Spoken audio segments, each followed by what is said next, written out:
Bom, primeiro vamos falar sobre o pobre se ilumina ou não. Então existe um contexto errado, porque nós vivemos num país católico, e o catolicismo, ele sempre explorou a pobreza. O catolicismo significa católico universal. E os próprios padres, os próprios representantes, os próprios papas do passado, sempre viveram em riqueza, viveram na realeza, gastavam dinheiros, gastavam fortunas, até mesmo com deturpações psíquicas, morais, pessoais, com escândalos, entrando assim em verdadeiras orgias, como o próprio catolicismo tem na sua história negra, na sua história terrível. Se nós olharmos a origem do catolicismo, ela é péssima. Não o cristianismo, eu estou falando do catolicismo, porque é uma igreja que nasceu em cima do medo, porque quem não aceitasse era condenado à morte, praticamente morria, como houve na Inquisição. Os espanhóis que chegaram aí na América do Sul, o que faziam? Quem não aceitasse, né, o cristianismo, simplesmente era degolado. Então era imposto goela abaixo, não através da fé, não através da verdade religiosa, mas sim através do medo. Então foi uma religião que cresceu através do medo. Então o católico, ele é medroso, e como ele é medroso, ele não evolui tanto assim. Tanto é que Martim Lutero, aquele que provocou a reforma, o protestantismo, frente ao catolicismo, aqueles que seguiram o protestantismo, como os alemães, os ingleses, os norte-americanos, eles geraram então muitas riquezas, porque em cima de que não é apenas a fé que salva, mas sim as obras e a fé é que salvam. O fato de colocar o enfoque, né, nas obras deu todo sucesso a esses povos que hoje representam o primeiro mundo, né? Então veja que a religião sempre assustou, ela sempre fala do medo do inferno, a gente tem que temer a Deus. Isso é uma grande mentira, porque se o primeiro mandamento de Deus manda amar a Deus, como é que eu posso temer a Deus? Quem teme a Deus nunca vai encontrar Deus. Ele vai depender de uma religião, ele vai depender de um pastor, ele vai depender de um padre, ele vai depender de qualquer um, porque ele por si só nunca chegará. Então esta é uma metodologia muito simplória, porém muito efetiva, e que deu todo o potencial ao cristianismo. Então ele fala muito do medo, fala muito da pobreza. E nós sabemos que todos nós temos que odiar a pobreza. Não pobre, a pobreza eu falo, né? É o estado de ser. Então realmente a pobreza que está no Brasil, ela é provocada pelas grandes potências, pelos Estados Unidos, pelos europeus, através da exploração dos juros. Nós aqui pagamos maiores juros, e quem é que paga? O Brasil. Então veja, um PIB sem vergonha desse que a gente tem, de 2,3% de crescimento, não acompanha sequer o crescimento populacional. Então nós estamos empobrecendo mais ainda, nós nem estamos tendo riquezas para sustentar o mesmo padrão.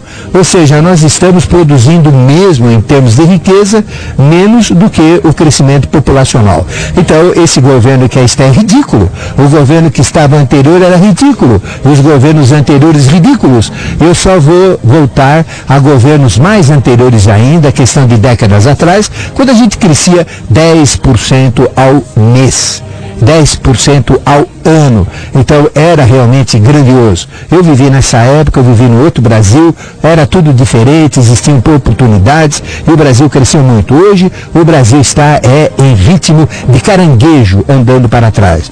Então veja, e o que acontece se a gente olhar o Brasil: está aumentando a violência, está aumentando a pobreza, e quanto mais aumenta a pobreza, mais aumenta a violência. Quanto mais aumenta a pobreza, mais aumenta a ignorância.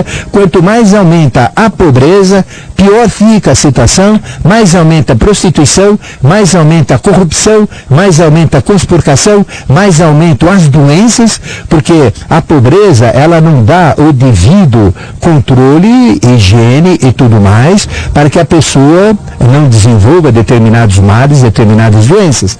Então a pobreza realmente é coisa do anticristo. E uma religião que, eu vou ser duro agora, mas a gente tem que ser duro, porque não existe mais tempo de ficar aí enrolando como eles estão enrolando. É hora de abrir os olhos, é hora de descortinar, é hora de abrir esse palco da vida e realmente começarmos um novo espetáculo. É o espetáculo da nova era, é o espetáculo do ciclo de Aquário, e devemos realmente mudar os conceitos. Então é hora de descortinar esse véu horrível, asqueroso, nojento que está na nossa frente e que não deixa ver a verdade.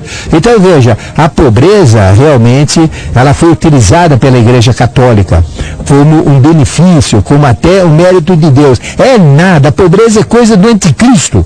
Eu desafio qualquer papa que seja para me provar o contrário. Então Cristo é luz, é amor, é alegria, é saúde, é felicidade, é prosperidade. Jesus nunca viveu em manjedoura, isso é história católica. Jesus realmente sempre viveu na realeza. Ele era rei, ele era da linhagem do rei de Davi. Então Jesus realmente viveu muito bem. Ele tinha toda a proteção das pessoas mais ricas da região, como Nicodemos e José de Arimateia, que representavam o sínodo, que representavam toda a riqueza da época, eram os homens mais ricos do momento.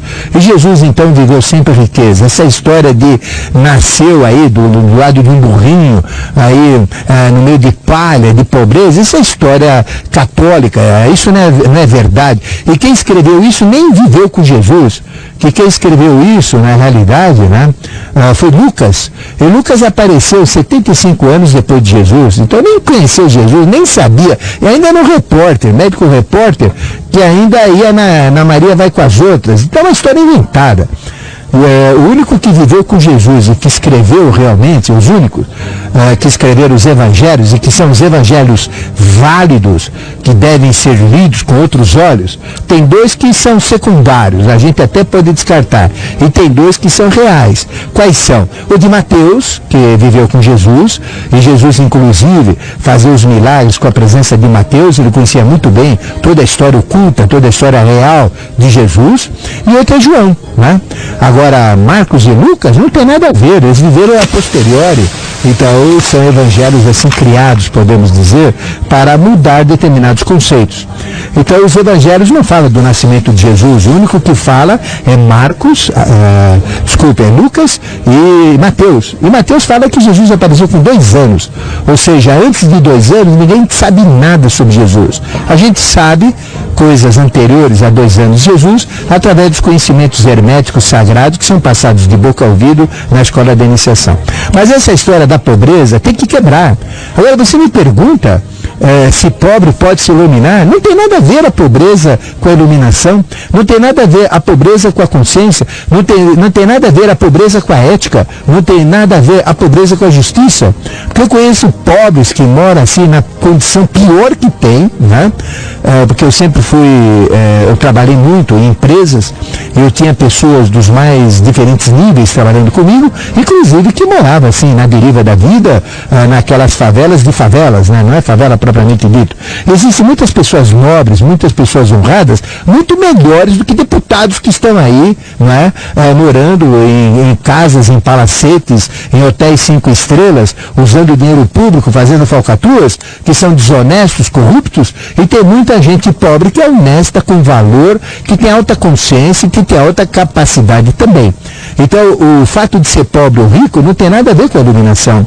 Qualquer um pode se iluminar, qualquer pessoa, mesmo um andarilho, uma pessoa assim como um mendigo jogado debaixo da ponte aqui do Minhocão, que a gente vê as dezenas, e que a prefeitura não toma providência nenhuma, né? Que isso é uma vergonha, que a gente deveria ter realmente um trabalho social muito melhor. Onde está o nosso prefeito? Onde estão os nossos vereadores que deixam uma cidade ficar assim, com pessoas dormindo? Está parecendo Índia isso daqui, meu Deus do céu, é uma pouca vergonha. Aqui na Paulista, aí na Consolação, o centro da cidade está totalmente perdido nesse aspecto. Por quê? Porque não temos condição? Lógico que tem. Onde está o pessoal? Onde estão os albergues? Onde estão os movimentos? Onde está essa religião católica aí que tem que ajudar o pobre, etc., que fala tanto de problema, porque não vai ajudar o pobre? E os evangélicos que ficam roubando dinheiro através de dízimos fajutos para comprarem fazendas, viajarem de avião, esconderem dinheiro dentro de Bíblia, para depois ainda passarem vergonha lá fora, em alfândegas como em Miami. Ainda tem gente que fica rezando porque eles estão sendo prejudicados, que estão sendo atacados. É hora de abrir os olhos, gente. Então, veja, a pobreza nós temos que erradicar, nós temos que lutar contra a pobreza. Porque a pobreza, ela acaba sendo a fonte de todos os males. Mas o pobre não tem nada a ver com a pobreza é uma condição. O pobre é quem está nessa condição, nessa situação. Mas o pobre pode se iluminar, o pobre tem todos os dons. Qualquer andarilho, qualquer vagabundo que seja, qualquer pessoa sem o menor valor social jogado na sarjeta, ele tem dentro dele um potencial incrível. Ele tem os seus chakras, ele tem as suas potencialidades, ele tem os seus dons, ele tem as suas virtudes em latência, que podem e que devem ser acordados, liberados e fortalecidos e utilizados. Não é? Então, o fato de ser rico, o fato de ser pobre, não quer dizer nada. Não é o dinheiro que vai determinar, mas é o apego ao dinheiro que determina as coisas. Então, a pessoa pode ser rica e pode enriquecer o quanto quiser, na proporção que ela enriquece aos outros também, enriquece o país, a sociedade, através de um trabalho digno e honesto.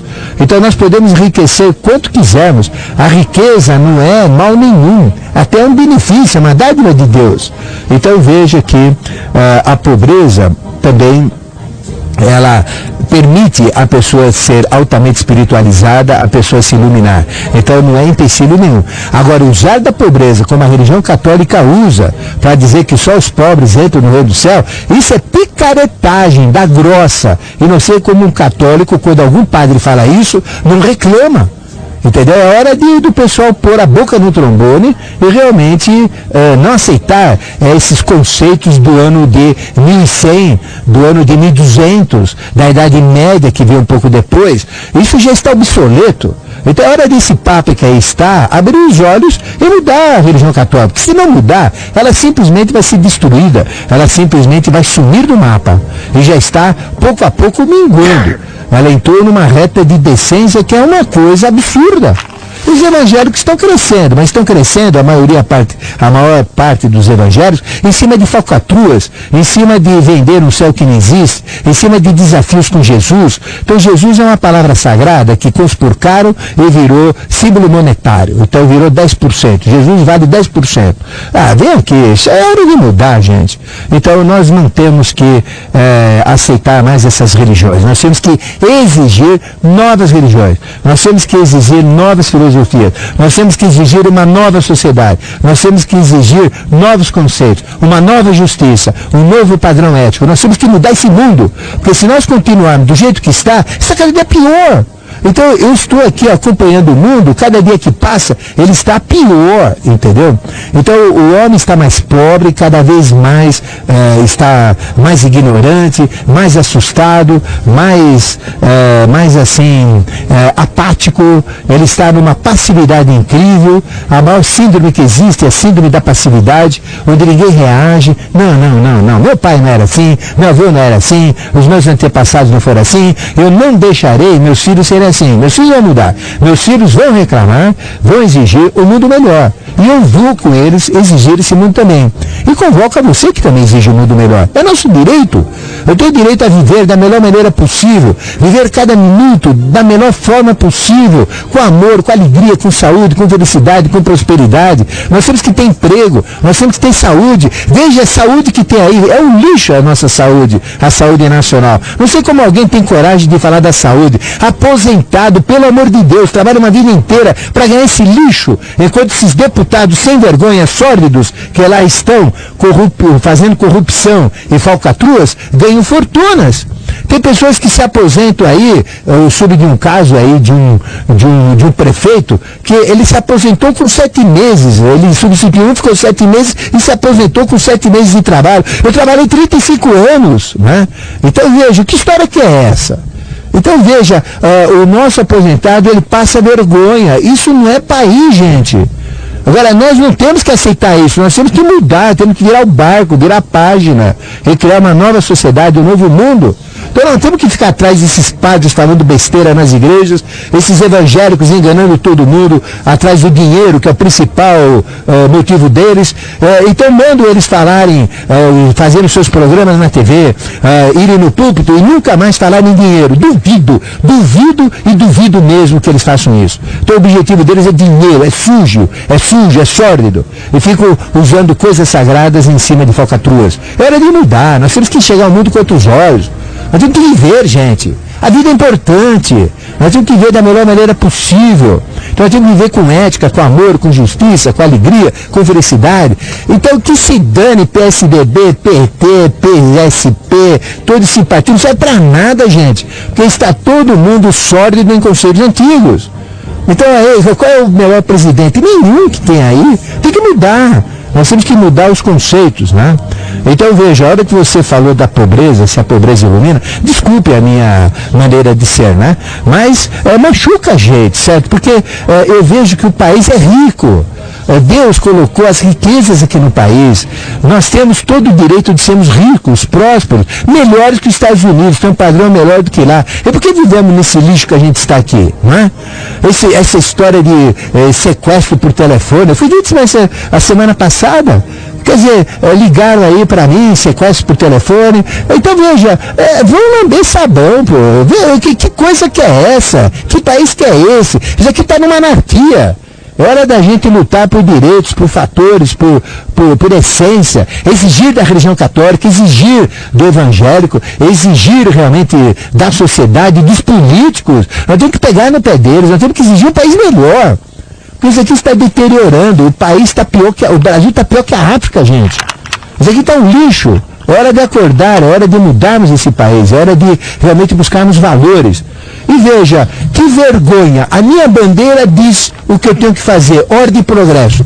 Nós temos ordem no país? Temos só desordem. Nós temos progresso no país? Só atraso. Com PIB de 2,3%. É uma vergonha nacional. Porque você olha a quantidade de lavoura que a gente tem, de agricultura que a gente tem, de indústria que a gente tem, do potencial humano que a gente tem para crescer não, para nem crescer, para nem sustentar o crescimento populacional. Ou seja, voltar no passado. Aí vem aí esses políticos aí falando na televisão, dizendo que o país está bem. Aí vem esse PAC aí, plano aí, não sei o que lá. Que é? Vão acordar, gente. Sair da fantasia e vão realmente trabalhar. O Brasil depende de trabalho, depende de resultado. Então nós temos que exigir a família brasileira, o homem brasileiro, a mulher brasileira, e você jovem aí, para de ficar beijando 10, 15 meninas por noite, esse negócio de ficar tomando cerveja aí na Vila Madalena, aqui e lá. Vai cuidar da sua pátria, meu jovem, vai cuidar da sua profissão, vai cuidar do seu país, e não fica aí nesse lero-lero que vocês estão. Quando eu era jovem eu não fazia isso que vocês fazem não, porque se eu fosse jovem hoje, e estivesse no ambiente atual, eu não entraria nessa não. É hora de vocês mudarem, vocês ficam atrás de valores, gente. É valor o que é? É trabalho, é riqueza, é prosperidade, é país que cresce, é futuro, é família. É isso que você tem que olhar. Não ficar aí com essa história de beijinho para cá, beijando para lá. Como no carnaval baiano, vergonhoso. Faz aquela abertura e a menina entra para ser beijada por mais de 100 pessoas. Isso, além de ser nojento, é antiético, é anti-higiênico, e quem faz isso é uma prostituta que não tem coragem de assumir a prostituição, porque a verdadeira prostituta ainda é uma profissional. Ela faz aquilo ainda como trabalho. Agora, fazer isso por falcatrua, sem nada, ora, é hora de acordar, gente. Vamos acordar? Olha, o Brasil começa em março, né? Então, quantos dias faltam para o Brasil começar? Falta exatamente, estamos no dia 23, faltam 5 dias, né? Então, em março, vamos mudar esse país, gente? Águas de março, né?